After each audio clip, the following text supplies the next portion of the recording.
Gangster Lawrence Bishnoi के बारे में बात की जाए तो एक जेल में कैद देश का सबसे बड़ा गैंगस्टर कैसे गुनाहों की दुनिया में, अपराधों की दुनिया में एक से बढ़कर एक रिकॉर्ड दर्ज कर रहा है। कैसे खतरनाक होता जा रहा है अपराधों की दुनिया में गैंगस्टर लॉरेंस बिश्नोई का नाम। पूरे देश में मौजूद कुल 1319 जेलों में से अगर किसी एक जेल पर सबकी निगाहें हैं तो वो यही जेल है जहां कैद है लॉरेंस बिश्नोई। कहने को गुजरात की कुल 16 जेलों में से ये एक सेंट्रल जेल है, लेकिन अहमदाबाद में मौजूद यही वो साबरमती सेंट्रल जेल है जो इस वक्त हाल के वक्त में पुलिस और मीडिया के बनाए सबसे बड़े गैंगस्टर लॉरेंस बिश्नोई का पता बन चुका है। जी हाँ, पुलिस ने जो बनाया है उसका ये पता, जिसके खिलाफ 79 मुकदमे दर्ज है। एक दो नहीं, 79 मुकदमे दर्ज है। 10 मामलों में उसकी गिरफ्तारी पुलिस के लिए जरूरी है। 10 मुकदमे अदालत में लंबित हैं। वो लॉरेंस बिश्नोई जिसने पिछले 14 महीनों से जेल से बाहर कदम तक नहीं रखा, ना ही अगले 12 महीने तक हिंदुस्तान के किसी भी राज्य की पुलिस उसे पूछताछ के लिए जेल से बाहर ला सकती है। भारत के गृह मंत्रालय ने एक खास कानून धारा के तहत कुख्यात गैंगस्टर लॉरेंस बिश्नोई को एक ऐसा सुरक्षा कवच दे रखा है।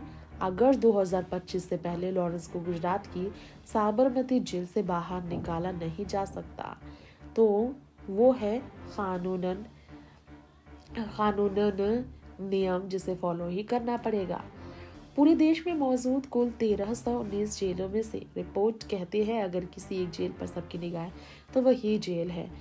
वैसे आप सबको यहाँ उस जेल के बारे में बताना चाहेंगे।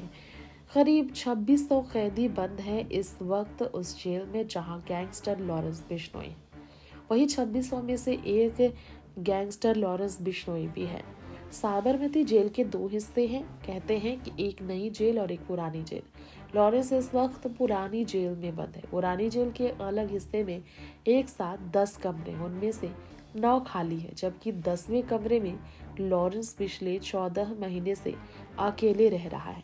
पिछले 14 महीने में से जब से लॉरेंस साबरमती जेल लाया गया है तब से लेकर अब तक कोई भी बाहरी आदमी उससे नहीं मिला। 14 महीनों में ना कभी उसके घर वाले उससे मिलने आए, ना कभी किसी बाहरी शख्स को उससे मिलने की इजाज़त दी गई, ना किसी और कोर्ट में पेशी के लिए वो खुद जेल से बाहर आया। और तो और इन 14 महीनों में आमने सामने कभी वो अपने वकील से भी नहीं मिल पाया। अलबत्ता इस दौरान कुछ मुलाकातें ज़रूर हुई, केस को लेकर वकील से कुछ बातें हुई, लेकिन सब कुछ वीडियो कॉन्फ्रेंसिंग के जरिए हुई।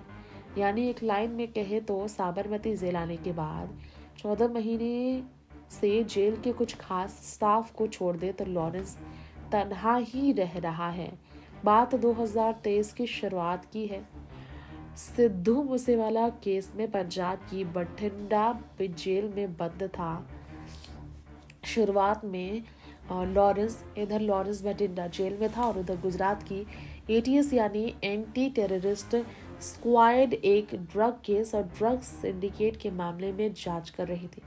14 सितंबर 2022 को गुजरात एटीएस ने भारतीय तट रक्षक बल के साथ एक ज्वाइंट ऑपरेशन में कुछ जिले में बंदरगाह के करीब एक पाकिस्तानी नाव को पकड़ा और अल तैयासा नाम के एक पाकिस्तानी नाव से करीब 200 करोड़ रुपए की कीमत की हीरोइन बरामद हुई। और इसके बाद इस केस की तफ्तीश के दौरान सामने आया भारत में ड्रग्स की इस खेप में लॉरेंस का कनेक्शन है। पूरा मामला बड़ा था, लॉरेंस से पूछताछ जरूरी थी। गुजरात एटीएस ने दिल्ली के पटियाला हाउस कोर्ट में लॉरेंस को कस्टडी से लेकर पूछताछ करने की अर्जी लगाई और मंजूर हुई। अर्जी 24 अगस्त को 2023 को बठिंडा से गुजरात के नलिया कोर्ट लाया गया। उसे बाद में कोर्ट ने उसे न्यायिक हिरासत में साबरमती जेल भेज दिया और बस 24 अगस्त 2023 से अब तक लॉरेंस उसी जेल में है। पूछताछ के लिए उसे दिल्ली से गुजरात ले गई थी एटीएस गुजरात की और फिर अलग अलग राज्यों में दर्ज अलग अलग केस में गिरफ्तारी वारंट होने के बावजूद कोई भी राज्य की पुलिस लॉरेंस को साबरमती जेल से निकालकर पूछताछ के लिए अपने साथ नहीं ले जा सकी है। 79 केस जिस लॉरेंस पर दर्ज है 5 राज्यों में, ज़्यादातर एक्सटॉर्शन, धमकी, जान से मारने की कोशिश और साजिश के तहत जान लेना, किडनैपिंग जैसे मामले हैं। और मामलों में 40 मुकदमे ऐसे हैं 79 में से जो देश के अलग अलग राज्यों की अदालतों में भी अभी भी चल रहे हैं। चूँकि 10 मामलों में गिरफ्तारी ही नहीं हुई है तो अभी भी मुकदमा होने का इंतज़ार है। 9 ऐसे मामले थे जिनमें लॉरेंस अलग अलग अदालत से बरी हो चुका है। 9 मामलों में 2 मामलों में उसे सज़ा सुनाई गई है और 79 में से बाकी के मुकदमे बचे हैं, उसके अभी शुरू होने का बस इंतज़ार ही है। तो आप समझ सकते हैं लॉरेंस के लिए अपराधों की दुनिया में इतना बड़ा इतिहास दर्ज करने का नतीजा क्या होने वाला है आने वाले समय में। वैसे यहाँ आप सबको बताना चाहेंगे, इस वक्त एक दर्ज केस हो जाता है मुंबई में तो 80 मुकदमे हो जाएंगे। मुंबई में लॉरेंस के खिलाफ एक भी केस दर्ज नहीं हुआ है। वहीं इसके अलावा बता दें, काफ़ी ज़्यादा गैंग को फ़ोन पर ही इशारा कर अपनी साजिशों को अंजाम देने के लिए लॉरेंस जाना जाता है। पाकिस्तानी ड्रग माफिया से भी वो वीडियो कॉल पर बात कर चुका है। और अतीक अहमद भी उसी साबरमती जेल में बंद था जिसमें एक बात हुई थी और तभी अपना गैंग चला रहा था वो फ़ोन पर।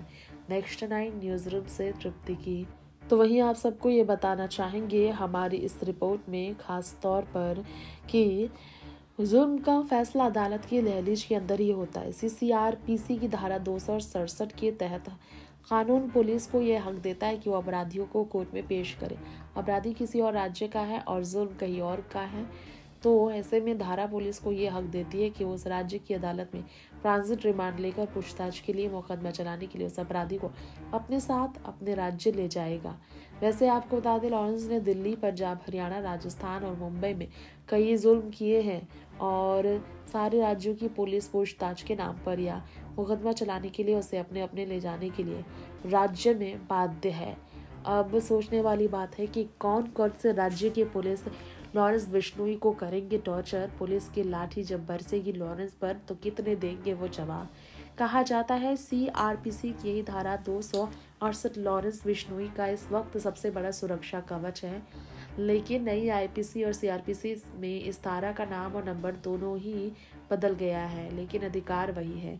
सवाल है कि इस धारा 268 का सुरक्षा कवच लॉरेंस के लिए ही क्यों, और ये धारा लॉरेंस पर लगाई क्यों गई, तो ये आपको पता ही है कितना खतरनाक हो चुका है वो। वैसे आप सबको बता दें, दूसरी अगर उस अपराधी को किसी भी मामले में या किसी और केस में जेल से बाहर निकाला गया तो उसे कानून व्यवस्था को खतरा पैदा हो सकता है या खुद उसकी जान को खतरा हो सकता है। और तीसरी पब्लिक इंटरेस्ट, मीडिया ट्रायल भी आप कह सकते हैं, यानी उस अपराधी का वो केस जो लगातार सुर्खियों बना हुआ मीडिया ट्रायल का वो सामना कर सकता है।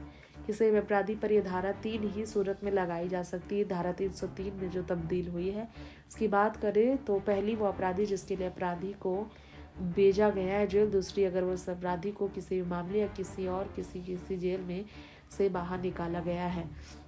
वैसे आप सबको बता दें कि गृह मंत्रालय ने जो CRPC की धारा लगाई, इसके बाद लॉरेंस से मिलना बहुत चुनौतीपूर्ण है किसी भी शख्स के लिए। हाल ही में सलमान की एक्स गर्लफ्रेंड सोमी भी उनसे मिलने की इच्छा जाहिर कर चुकी है।